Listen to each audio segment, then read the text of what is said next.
So a little bit of a change in this panel. I moved myself to panel 3.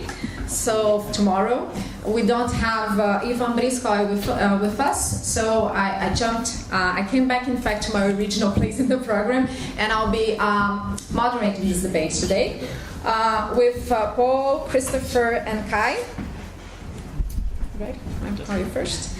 So Paul is, as you all know, I think most of you undergrad students know Paul Williams' research books, and he's a non-resident senior advisor working on the Providing for Peacekeeping project. He's currently an associate professor and associate director of the Security Policy Studies program in the Eliott School of International Affairs at George Washington University. He also serves as a visiting professor at the Institute for Peace and Security Studies at Addis Ababa University, and has been a visiting scholar at Georgetown University and University of Queensland. Prior to your working in the United States, Paul taught at the universities of Warwick and Birmingham in the United Kingdom.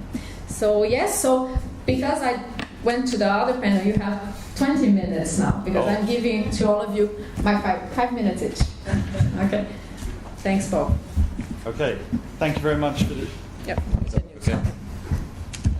Thank you very much for the kind invitation, and if you've had to read my things already, I can only apologise. You have my sympathies. I'm worse in the flesh than writing, so you have that to look forward to, which is why I put a PowerPoint slide so you can look at them rather than me. But I was asked to come and talk a little bit about some of my ongoing research on peace operations, and in terms of thinking about the frame of global north, global south, etc. What I want to talk about today is what I'm going to call the United Nations Peacekeeping Trilemma. And what I'm going to argue is basically that this is one issue, at least, where global north and global south are all stuck in the same situation, which is rare, because what I'm going to talk about later is ultimately we have a trilemma in peacekeeping because we have different camps regarding peace operations that actually pull in very different directions. And so what I'm going to talk about a little bit is what this thing called a peacekeeping trilemma is and whether we can escape it. I started thinking about this idea basically after reading the report from General Dos Santos Cruz just recently. There was a forum that the International Peace Institute organised to sort of provide constructive criticism of Dos Santos Cruz' report. And what it made me think about really was how the report focused very heavily on how to ensure, obviously, the safety and security of peacekeepers, and focused again very heavily on how the use of military power might be able to sort of solve some of those conundrums and challenges. But for me, at least, it missed the sort of the bigger picture about peace operations, which was to do with the politics and the finance of peacekeeping. And crucially, I think, even if we agree with everything that was written in the Dos Santos Cruz report, how you're going to implement that and how you're going to implement the recommendations depend crucially on political consensus at the UN Security Council and more broadly, and also obviously who's going to be paying the bills of UN peacekeeping. And here there are real big debates, and that's what I really want to sort of talk about today, and it's what stimulated my thinking about this thing called a trilemma. Now, just a show of hands, how many of you know the word trilemma or have come across the word trilemma before? Like, what? Excellent. This is imparting knowledge then to the audience. So look, a trilemma, if you look up a trilemma in the dictionary, or English dictionary at least, it's basically like a dilemma, but it says you've got to choose between three really bad choices, right? So a dilemma would be, how do we choose between two different issues? A trilemma in the dictionary is about how do you decide when you've got three really nasty options in front of you, but you've got to pick one. That's not how, though, the trilemma is used in an academic setting, and it was economists that first picked up this idea of a trilemma. And instead of thinking about just a range of bad options that you have to pick one, the economists said, well, what actually, if you think of a trilemma in terms of sort of messy choices, what if you have a lot of potentially good options and good objectives and goals that you want to try and achieve, but you can't necessarily achieve all of them at the same time? And so this concept and idea of a trilemma, as I put up there, in the academic context, first in economics and then a bit later in international relations, some people have picked up this concept, as I've put it up here, to say it's a situation where you're trying to pursue three positive goals, But for logical and practical reasons, you can't achieve all three of them at the same time. You can only achieve two, and basically you have to choose and make trade-offs as to what you want to achieve simultaneously. Now, this got me thinking about the sort of the macro-level strategic world of UN peace operations at the moment, and certainly relationships between global north and global south and these sort of actors. And so what I want to talk to you about in my time today is how this concept of a trilemma can help us, I think about the sort of geopolitics and geoeconomics of UN peacekeeping operations at the moment. And so for me, when I look at the sort of strategic landscape of UN peacekeeping, I can identify sort of three strategic imperatives. And what I mean by a strategic imperative here is that there's at least one group of actors, or a camp as I'm going to call them, that make that their primary goal when it comes to setting out UN peacekeeping operations. So the first strategic imperative that I think is out there is basically, as I put up here, that the UN must be able to implement in the field a wide range of mandated tasks.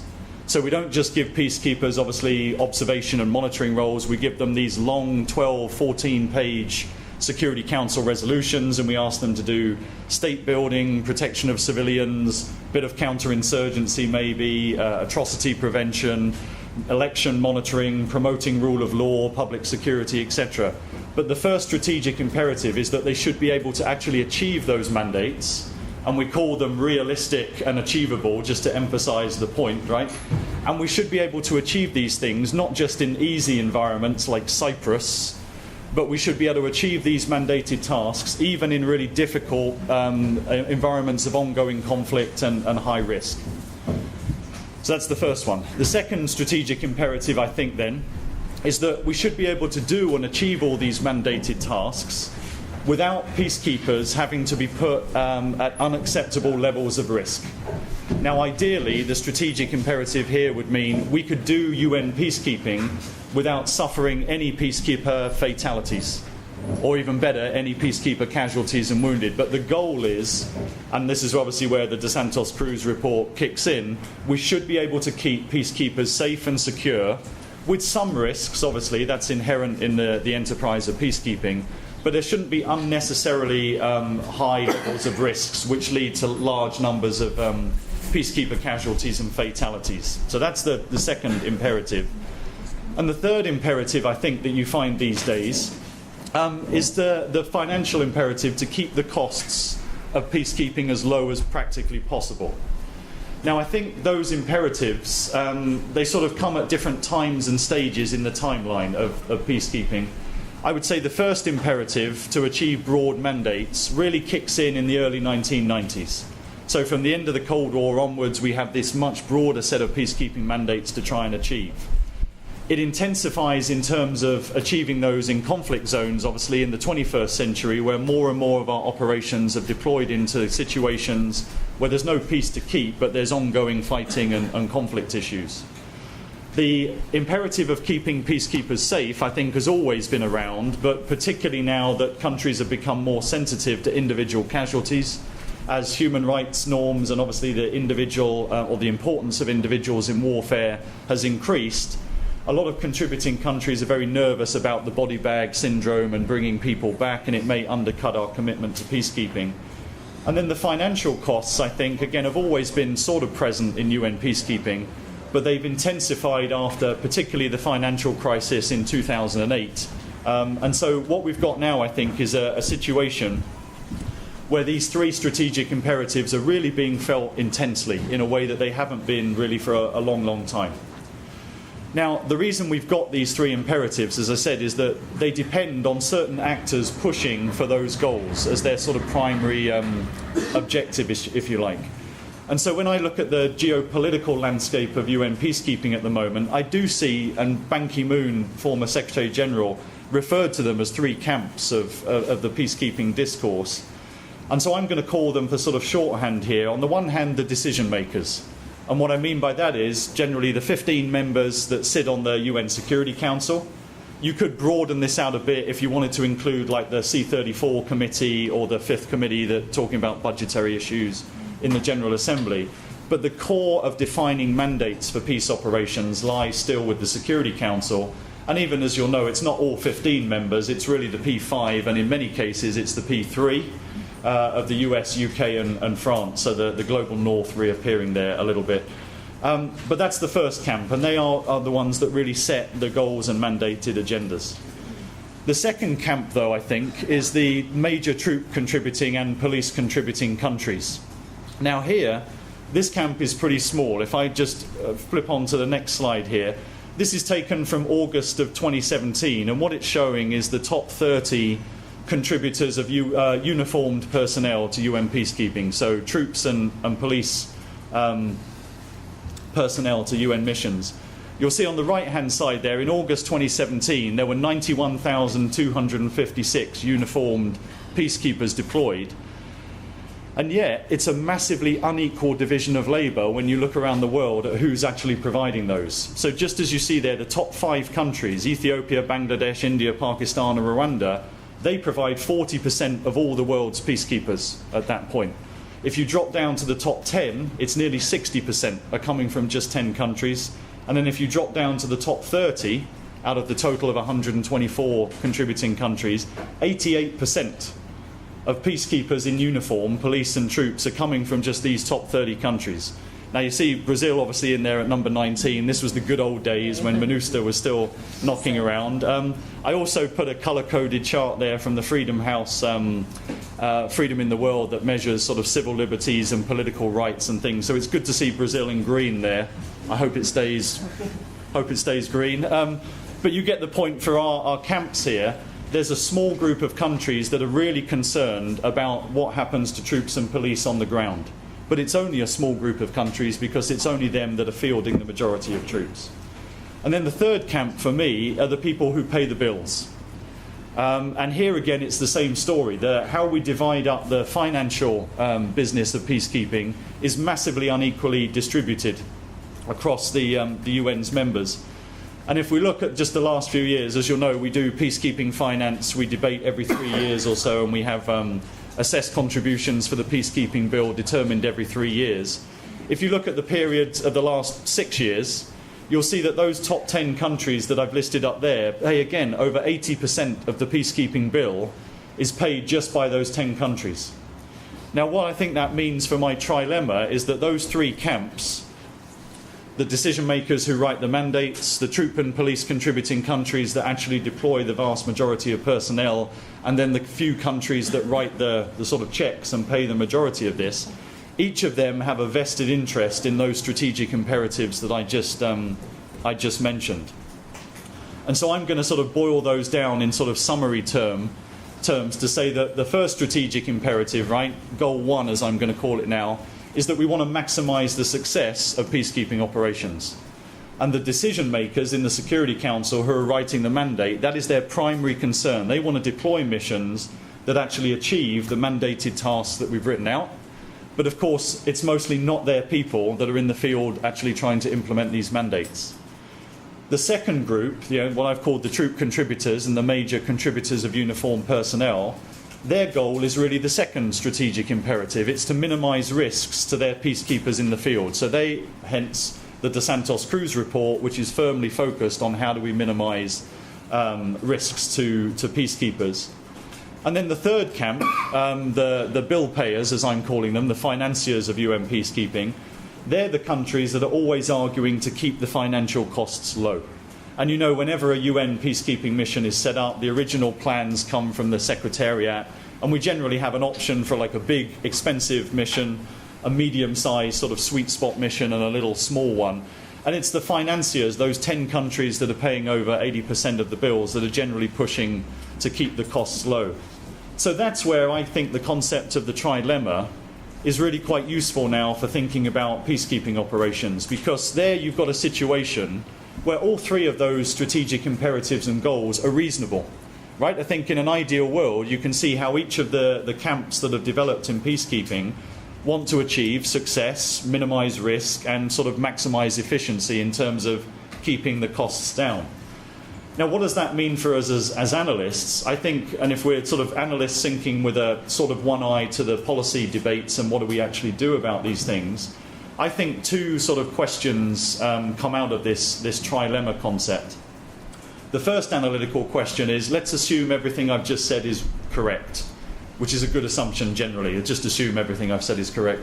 But if my diagnosis is reasonably accurate, that there is a trilemma, there are those three camps, and they are pushing those three goals.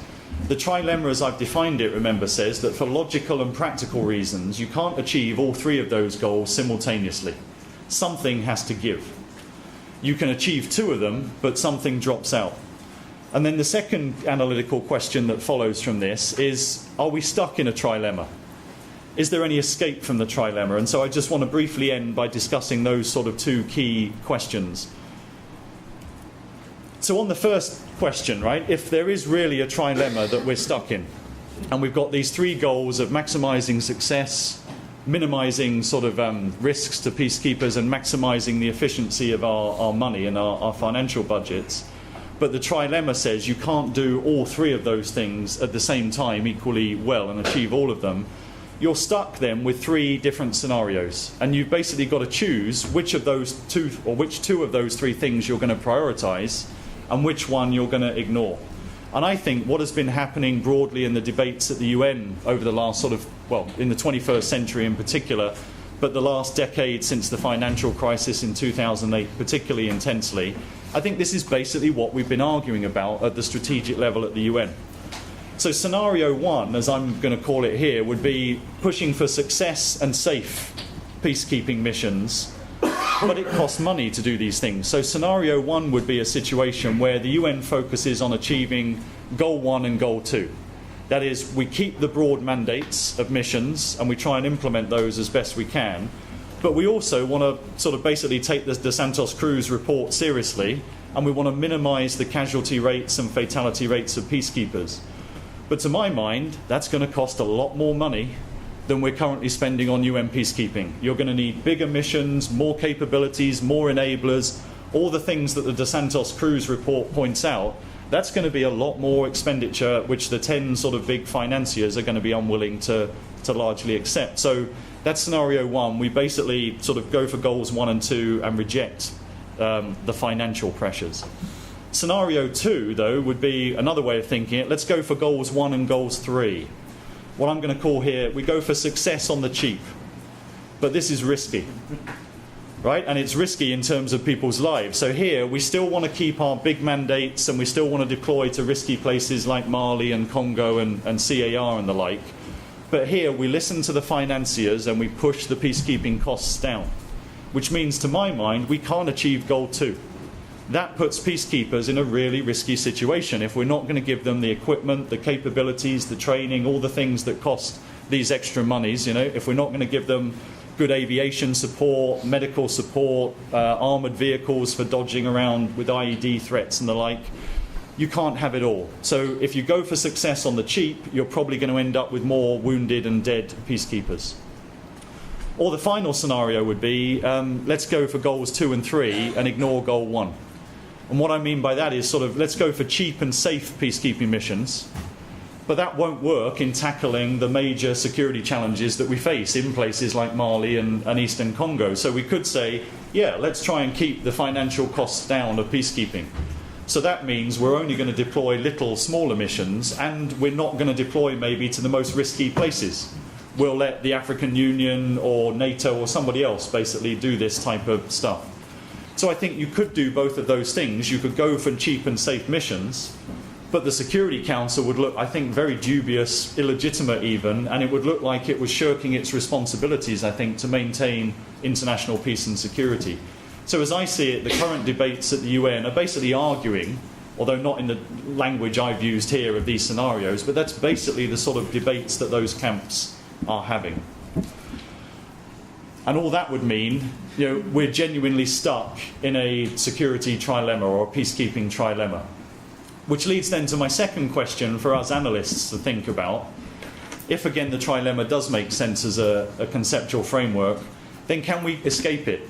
And here I turn to some former colleagues at the University of Wales in Aberystwyth, Ken Booth and Nick Wheeler, who've thought a lot about the security dilemma in international relations and world politics. And in the book that they wrote about the security dilemma, they talked about fear, cooperation and trust, right, in world politics. And they ask whether you can ever escape the security dilemma or are you stuck with it. So I thought that sort of this logic that they talk about there is also quite useful for thinking about the trilemma here and can we escape it. And you have three choices, basically, not surprisingly, with a trilemma. But you can either be quite fatalistic and say, you know what, no, there is no escape from the peacekeeping trilemma as I've defined it here, because each of those three camps, the decision makers, the troop contributors and the financiers, they're each going to stick to their guns and they're each going to keep pushing those primary goals and objectives, in which case all we're going to get is a fight for dominance between those three camps. And it's probably going to be the Security Council and the P5 that win. So we're stuck in the dilemma forever. Or sorry, the trilemma forever. The mitigators' logic would say, well, actually, hold on, there should be a way to sort of strike bargains to mitigate some of the worst consequences of these things. So maybe we can't achieve all of these three goals all of the time, but maybe we could mitigate some of the worst effects or negative effects by coming up with deals, basically, right? We strike bargains that temporarily paper over the gaps. So we'll allow you to spend, another couple of $1 billion on the peacekeeping budget, but only for another 3 years or so, and then we're going to cut back. So you can mitigate the worst consequences. Or the transcender logic, as they would put it, maybe we can escape, right? And maybe there is a way out of the trilemma. And this is really because ultimately it's down to human agency, right? These choices that have been made to pursue certain strategic imperatives, they could be changed. And this is about then redefining goals and national interests and changing the sort of normative priorities that we set up for peacekeeping. Now, of course, structural constraints would remain, right? We couldn't just imagine a type of UN peacekeeping that achieves all things for all people with all capabilities. But this basically, and I haven't really thought through this, as I said, this is the first time I'm sort of presenting this argument, but I do think it goes back to the notion of the camps, right? We've got this trilemma because we haven't got a political consensus and a unity of effort when it comes to UN peacekeeping at the moment. Instead, we've got camps of actors that are pushing the different types of goals and policy priorities that I've mentioned.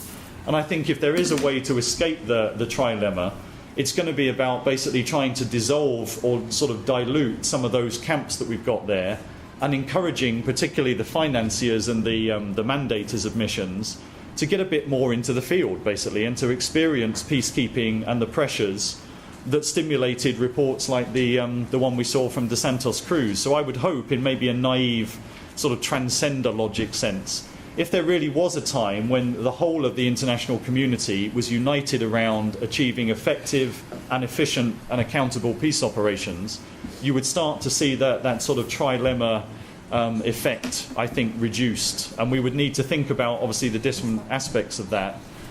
But the mandating part, I would say we could think about more, like we have done more recently, sequenced and narrow, prioritised mandates, and only later do the bigger stuff. Efficiency, I think it's very silly to think about money when it comes to peacekeeping just in a very short-term annual budget type of way. To be most efficient and get the best value for our money actually requires us to invest in a thing called peacekeeping. And if we make those investments, you're actually going to get, in the long run, a better return on your investment because you will have more effective missions and you will have missions that can actually keep peacekeepers safe and secure. And I would think, finally, we want accountable operations, which is all about the people-centred dimension of the Hippo report and things. And so I don't know if there is a great escape from the trilemma, but I'd like to hear your thoughts, basically, on that. I'll stop there. Thank you, Paul.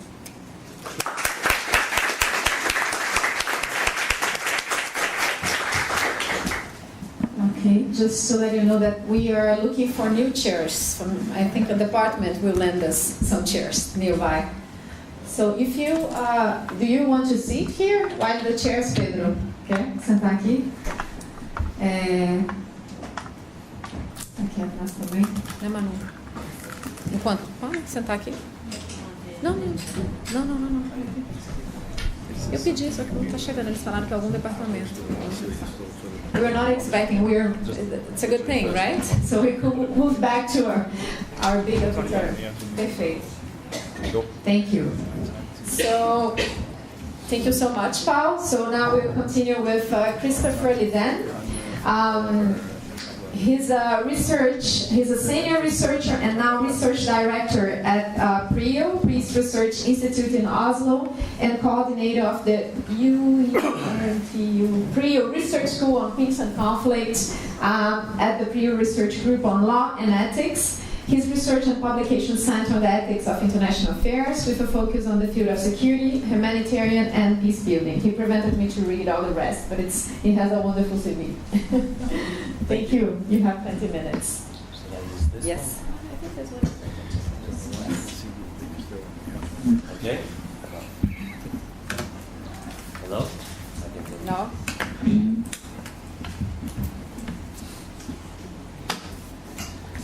Okay, thank you very much. Thanks for having me here. And for a very good introduction to the subject. You focused on the issue of conceptual aspects of peace operations, and I think I will cover now more these in the title, normative aspects of sovereignty, and how it relates to this issue.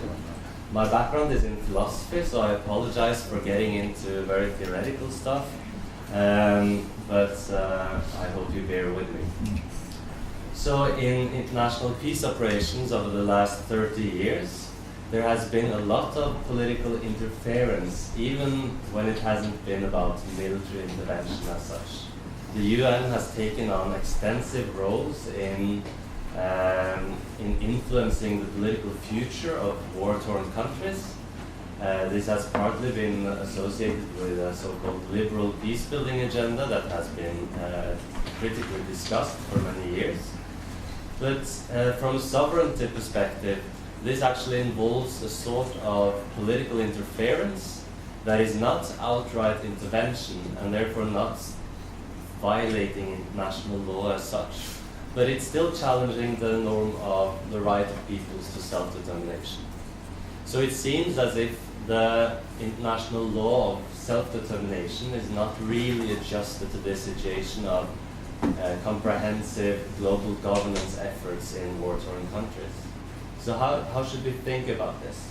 And how does this relate to how operations are actually conducted? My sense is that actually in practice, this is treated rather sensibly often in international operations. So I think in practice there is more of a kind of result to this than what we have in academic debates on the subject. So I think this is partly a problem for academia to keep track of the concrete developments in positive law and how this is done in practice. So in general policies, this issue with self-determination, respecting the right of the people to self-determination and self-governance in countries where operations are held, is associated with the ideal of local ownership and participation. So you devise an operation and you try to maintain local ownership. In the process, you have as much participation by domestic actors as possible within the framework set by a UN mandate. But this issue with national and local ownership and participation, it doesn't really address the hard questions. So it's not itself a solution to the problem. Because how do you, for instance, involve actors that are not respecting human rights, actors that are really part of the problem that seem to be contrary to a peaceful solution? What are the principles according to which you decide on inclusion and exclusion from the peace to come? So what are the principles to decide who is to own the peace legitimately and who should be accepted as central participants in the process? This question has not really been addressed sufficiently carefully, and actually to my big surprise, as from a sovereignty perspective, it seems like an obvious place to start. So, of course, not addressing this has left international actors with a lot of kind of flexibility, leeway, because they can then improvise what ownership and participation means from their perspective. But I think this leaves too little clout on behalf of the people who are subjected to these operations. It doesn't really give them a foundation for making concrete arguments for why their ownership has not been taken sufficiently into account. And therefore they resort to generalizations like this is a colonial or a neo-colonial form of governance, they impose it, they act as if they are our kind of trustees, our kings, and this kind of debate between no, we're just doing it for good, we're doing it to help you, we're just committed to peace on one hand, and the claims that it's a neo-colonial project on the other, it doesn't really take us any way further. So how do we think about this contradiction? I don't really have the answer to this solution, but I see different ways of thinking about this. In also drawing on philosophy. So one approach could be a human rights-based approach. So if we take human rights as a universal standard, we could distinguish between those actors that actually respect human rights, advance human rights, and are committed to what follows from a commitment to a right to life, which would involve some sort of commitment to a peaceful solution to war. So with human rights, we would have a kind of a principle to distinguish between legitimate and illegitimate actors. And some of you might think that that's how we should go about doing this, but human rights standards are not really universally accepted as a guiding post for these sorts of political interference. Lots of actors are not really committed to human rights, but still sufficiently legitimate in the domestic political setting that it seems wrong to exclude them from the political process. I know there are people who would object to this in this room, but this is if you were sitting in the UN Security Council and arguing that human rights should actually be the standard according to which we determine whom to include and exclude in operations and also how we plan for operations, you would probably have a strong pushback from those speaking from a sovereignty perspective and who oppose strongly to let human rights dictate questions of sovereignty in international law. So in the Security Council, Russia and China would probably have kind of strong resistance to this approach as a general approach to the problem. So then we could think of sovereignty. Does the notion of sovereignty possess a solution to this? The responsibility to protect doctrine is one such approach that takes the notion of sovereignty as its starting point, trying to balance between the principle of state sovereignty as a general organizing principle of international law and the situations where sovereign authorities do not really protect their population at all, where they clearly do not live up to a minimum standard of legitimacy as sovereign authorities according to international law. This is already a very controversial position that Russia currently opposes, to qualify state sovereignty in any way like this. But if you see what they're doing in practice and what sorts of mandates they are supporting in practice, when we're not speaking of military intervention, but when we're speaking of the sorts of political interference that we have in lots of international peace operations, they actually support a version of this idea that, international actors can have some degree of interference. They can have some limited conditions and push the sovereign authorities to accept certain measures that are having international support. So in practice, except from the case of military intervention, the UN Security Council also seems to work according to the general position on sovereignty, which is in the responsibility to protect agenda, and which is based on the basic assumption that state sovereignty is there in international law to advance the interests of individuals in the states. So the classical pluralist, internationalist position that opposes this doesn't see the interests of individuals as relevant to international law. It sees the interests of states as the starting point of international law and what is to be protected. And then there's no opening for this sort of qualification, which is about the welfare of individuals. But there has been a very strong tendency to think of sovereignty in a more solidarist way over the last 40 years, let's say, where state sovereignty is justified by those who support it by reference to how it's actually advancing the interests of individuals around the world. Okay, so with the responsibility to protect argument, you might find support for somehow limiting the authority of sovereign authorities in certain situations where they don't live up to a minimum requirement of responsible governance. In the R2P doctrine, as many of you are familiar with, this is about conducting genocide, war crimes, ethnic cleansing, crimes against humanity.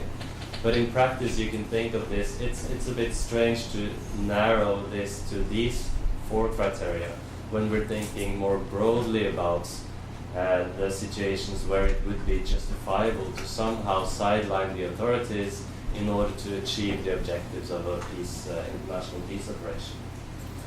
So, on the other hand, this logic of the R2P is based on a very problematic assumption, at least how it's the way it's been practiced over the last 30 years. And this is that, on the one hand, the sovereignty of state authorities can be said to be reliant on certain conditions. But in the R2P doctrine, it's generally assumed that when the state authorities do not live up to these criteria, the sovereignty is transferred upwards to an international level. So it's transferred upwards to the UN. It's inherited by those who would be able to actually protect the people from situations like genocide. But this is actually a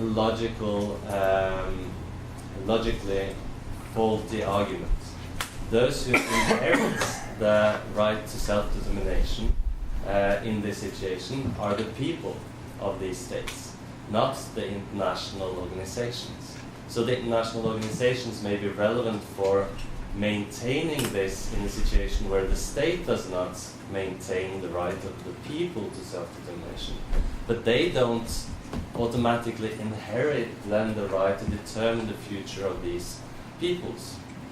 So, for instance, there have been many observers who justify global governance in general according to this sort of logic, but where they assume that there is this this right to sovereignty on a supranational level, and this is partly because it's not recognized to what extent there still will be political actors in the countries, in war-torn countries, where national assistance is needed, that do have a central position, political role still, and that have the capacity to be very central parts of a solution. So there are other political organizations than the state authorities and government. There are different sorts of unions. You know, you have different political institutions in the societies where the state authorities do not maintain their responsibility, And those are actually those who would be more obvious as the inheritors of the right to sovereignty in this situation, not the UN as such. So what does this mean in practice? It means that when international actors then take on this role as of supporting war-torn countries, they really need to take this responsibility to represent and to be in accordance with the right of the governed people to self-determination more seriously. So it's not like sovereignty can be bracketed when the state authorities don't live up to it. That's actually when the notion of sovereignty in international law kicks in as even more essential for thinking on international engagement. So we need to actually start formulating more precise standards for what maintaining the interests of the governed people in peace operations implies in practice. And my suggestion would be to take the principle of state sovereignty as a starting point for this, instead of human rights. So then we might ask, does this open for more expansive global governance? Because if we formulated the principle of representative governance according to which the UN and other international actors could operate with and challenge the ability of the states to be equally representative, then it could result in a situation where this principle would justify more international engagement still. But the experience from peace operations over the past decades show how difficult it actually is to represent the people in these situations, in situations of widespread conflict,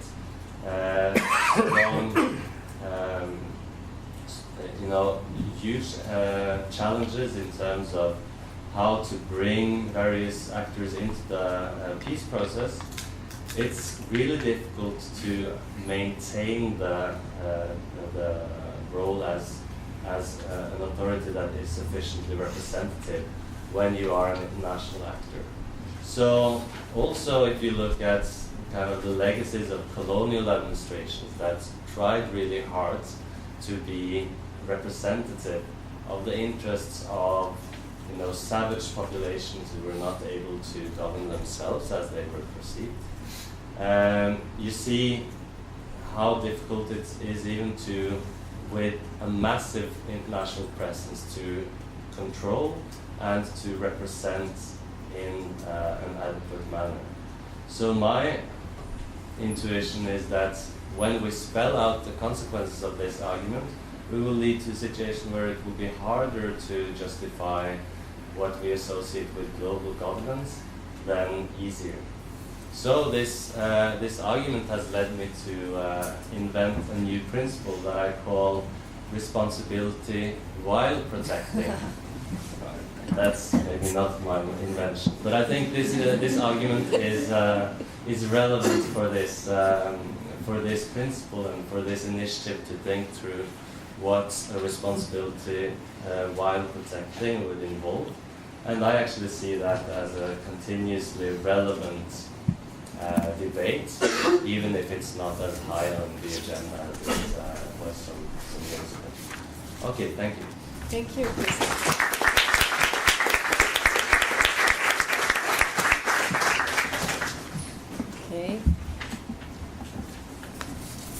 Okay, so we're now moving to Kai. I don't think it's working. For those that don't know Kai, so Kai is Associate Professor at the Institute of International Relations at the Pontifical Catholic University of Rio de Janeiro. So here, us, IRI. Since 2014, he has been Associate Research at the German Institute of Global Area Studies in Hamburg, GIGA, where he completed a postdoctorate period in 2016-2017. His level, I have this huge CV, wonderful. Well, you all know Kai's work. He's a member of remember. He does study peace operations, humanitarian intervention, responsibility to protect, civic military relations, and light weapons. Teaches and guides in the area of international security with an emphasis on intervention issues and peace operations. 20 minutes, guys. Maíra, Kristoffer, you sort of apologized for being more theoretical. I'm going to, in good ED fashion, be unabashedly theoretical. Okay, the mic. Unabashedly theoretical. It's not working. In this case, I'll bring it closer. Better? Yeah. Good. Okay. So I'm going to look at intervention as a complex norm. I'm still not going to end up talking into this microphone. So essentially my outline will be, I'll talk about mostly I'll be sort of talking about the theoretical format that I'm trying to use here. I'm trying to look to sort of think theoretically about motivations that states have for participating in intervention debates and as troop contributors, police contributors to peace operations in a way that reflects Global South priorities, or at least Global South preoccupations, in a way that moves away from conceptions that are overly dependent on the constellations of power that we have in the global north. So as I talk about norms and ideas, I would, since I'm going to stick mostly to the theoretical part, I'd ask you to think about sort of human rights concerns, protection of civilians, gender concerns, the use of force, R2P as such, as a norm, as I'm talking about this. And sort of the general idea to take away from this is sort of, do we want or not to have a very fixed definition of what these concepts mean? There are advantages to having a fixed definition, sort of institutionalization, and we move ahead with it. There are advantages to not having a fixed definition, which make it more democratic because we can assure participation from all stakeholders in a fluid concept, so this is a conception that kind of more reflects emerging powers point of view, Global South point of view. So I'm looking at it, as I said, as a complex norm. What is a complex norm? Most norm studies literature has looked at sort of fairly simple ideas, simple norms, one element of content. And as as norms theorization has dialogued with materialist concerns, so these ideas that your conduct is determined by where you sit in the system, it's moved forward, it's become more sophisticated. So complex norms, where we are today with the scholarship, are not unidirectional. They don't diffuse only from one place to another, certainly not from north to south only. They're not linear in their progress of how they diffuse. They don't diffuse only top down. They diffuse also, they percolate back up from practice to decision makers. They are not necessarily definitively defined. I could have used a better term for that.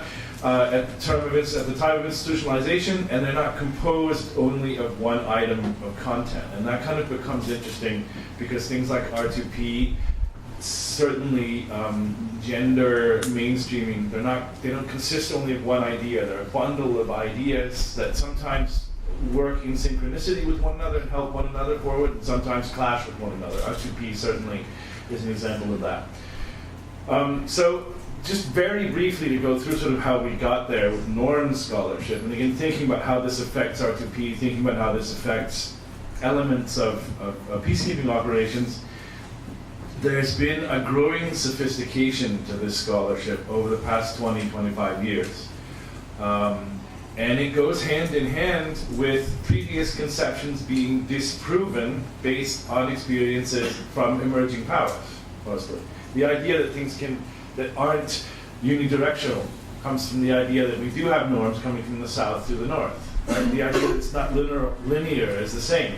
So there's a kind of a hand-in-hand movement of theory and practice here that the emergence of powers in the global south has in fact advanced theory. So this first wave, if you look at Acharya's kind of definition of how norm scholarship has advanced, in the first wave, it's life cycle theory, Finnemore and Sicking, things. It's kind of a first step to engage with the notion that ideas matter rather than just material concerns, right? Rather than just material force. So it's still kind of a first step in the debate, and it says, norms will diffuse in a linear fashion from the north to the south, and they work in one way. The second wave then looks at what has to happen in these supposed receiving states in order for the norm to be taken up and followed. Right? So institutionalization. How does a norm become fixed in the places that it diffuses to? And the third wave then opens it up and says, well, what about the actual ideas that are contained in these norms? What's the impact of the actual normative content of these ideas, right? And that opens up the question of how does this clash or interact with the ideas that are already present in those states, right? Because this first wave of scholarship sort of says, well, there's an idea in Canada, and it's going to diffuse to Brazil. And there's this kind of idea subjacent to that, that Brazil is this kind of empty place with no ideas that's just kind of waiting to be filled with northern ideas, right? And in this third wave and fourth wave and so on, we then find, there's actually ideas in the global south. There's actually ideas in these places where ideas diffuse too. And that takes the analysis to a much more complex level, in a way, and sort of academically speaking. So what happens is these waves kind of progressively do away with assumptions that are inherent in the previous waves of scholarship, and they become more radical, as it were, sort of epistemologically, ontologically.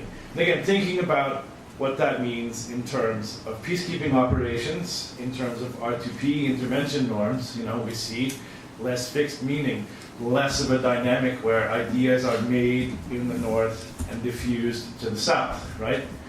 So then, in terms of norm contestation, we move on to an idea of from diffusion, from sort of bleeding from one place to another, to actual contestation of the meaning of norms, right?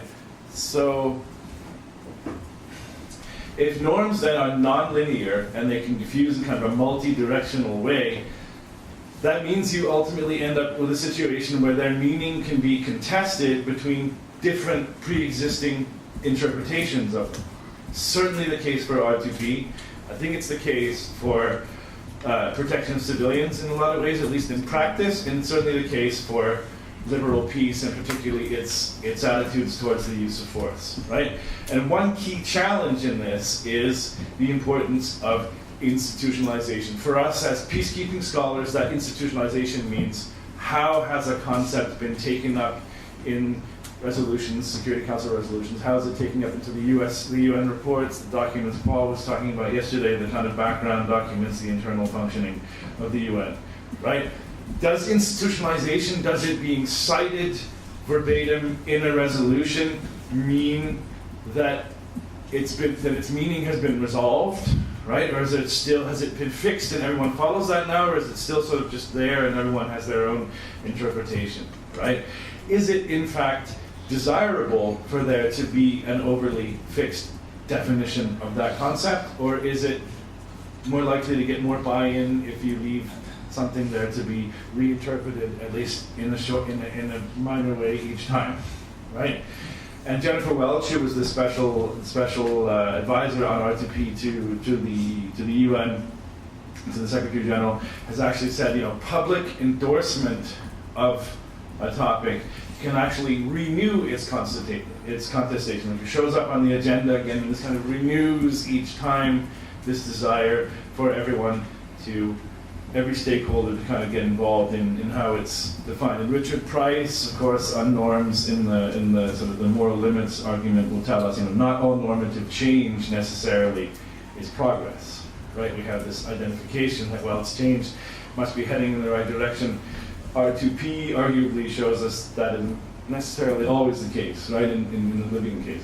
So we move on to, in this case, sort of what comes after those first couple of waves of norm scholarship is Antiavina's theory of constitution of norms, contestation of norms, where she says basically everything up until now in terms of looking at how ideas move from one place to another has been based on this idea that the end point is some fixed content to a definition.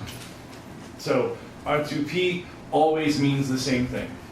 gender, respect for gender concerns always means the same thing, right? And her argument is more sort of we should move away from trying to have this very fixed definition and allow everyone instead to participate in the process of the definition, because that way you'll get buy-in from all the stakeholders and the definition will be more legitimate. So the legitimacy of a norm's content comes not from its fixedness, as it were, but from stakeholder participation in its definition, right? And this, in peacekeeping operations, is something where we consistently fail to do this as we sit and make mandates, as we sit and talk about what the concepts actually mean we're implementing in these places, is listening to local populations at that particular moment, right?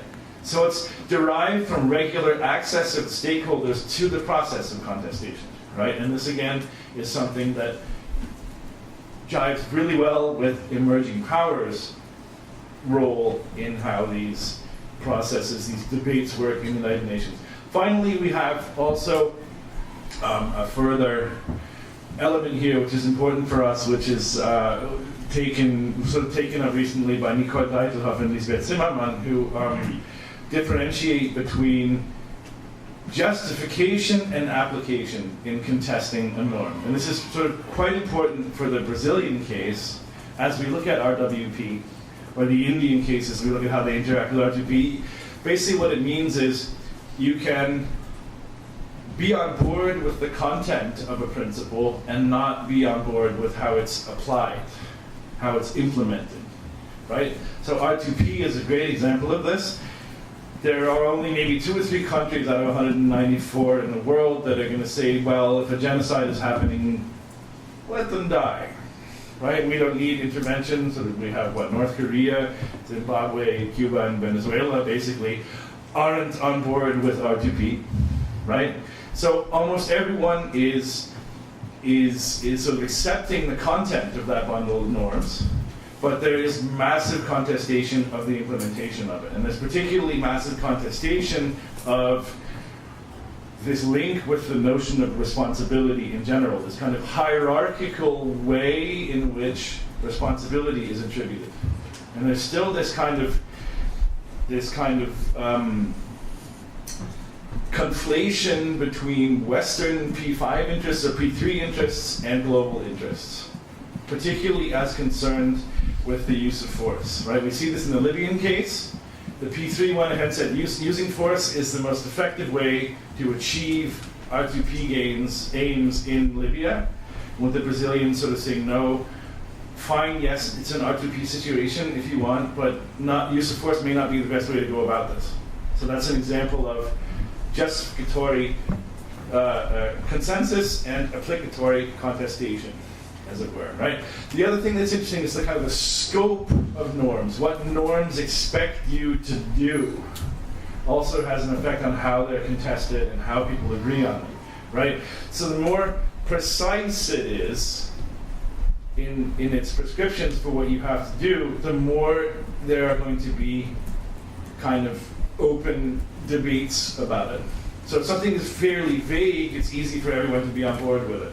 International responsibility, morally speaking, isn't particularly contested as such. However, how we're going to go do it, that's very much, particularly when those norms formulate positive duties, right? There's a difference between telling people they have to do something, like go and prevent mass atrocities, and telling them they can't do something. And that generates different forms of contestation, basically, what I'm talking about. So what I'm working on at the moment with a colleague from Hamburg, actually, is looking at these norms, looking at norm bundles, sort of like R2P. This also works particularly for sort of gender mainstreaming. It works for protection of civilians. It works for a lot of issues connected to peace operations as well, is to sort of set up their meanings as a semantic field.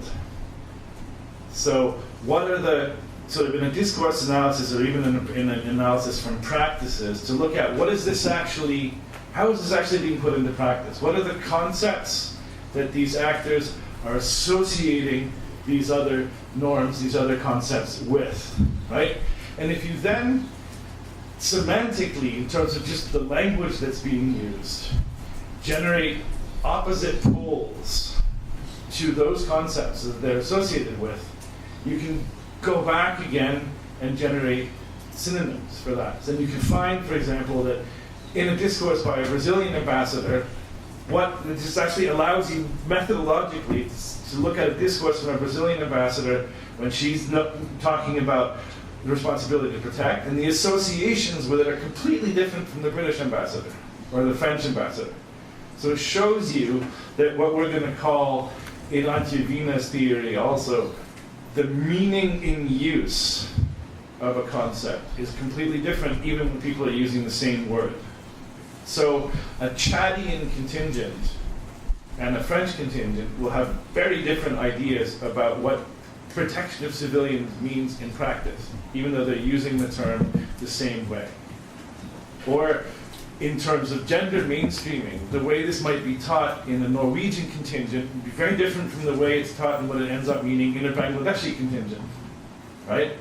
And that throws up the question then, in terms of, as the UN, do we move full bore ahead, putting in a Norwegian conception, let's say, of gender equality, or do we, where someone like a Bangladeshi contingent may have trouble with buy-in to that, or do we leave that definition more contested and find one that may be different, but that is somehow might be more easy to implement in the field, as long as there's sort of a buy-in from all the stakeholders, right? In terms of then looking at what that means for norm bundles, so normative concepts and norm bundles, I was going to go into sort of how this applies particularly to Brazil and its kind of cognitive priors and how it engages with peace operations, but I think in terms of time, I may just stop here and we can talk about the rest of it later, and this will be the basis for the publication that will come out of the workshop. So that's it. Thank you.